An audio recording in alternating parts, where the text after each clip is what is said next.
Para mí ha sido un reto totalmente, porque antes de este proyecto hice Quién es quién allá en Telemundo en Miami, y fíjate que era una historia un poco parecida en cuanto a mi relación con mi padre, con Rubén Morales. Entonces para mí sí fue un reto, como tú dices, ya que es un proyecto que tiene 2 temporadas y le ha ido súper bien.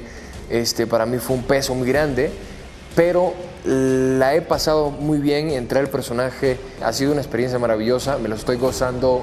Cada día me levanto a las 6 de la mañana acá en México con ganas de salir a trabajar, con ganas de hacer mis escenas, porque amo mi trabajo, y qué mejor que te paguen por jugar, por hacer lo que te gusta, por ser niño. O sea, el actor nunca para de ser niño y yo nunca pararé de soñar, y creo que somos muy privilegiados todos, actores, camarógrafos, directores de luces, o sea, todo el mundo que tiene que ver con este proyecto es un privilegio, porque estamos jugando, ¿no?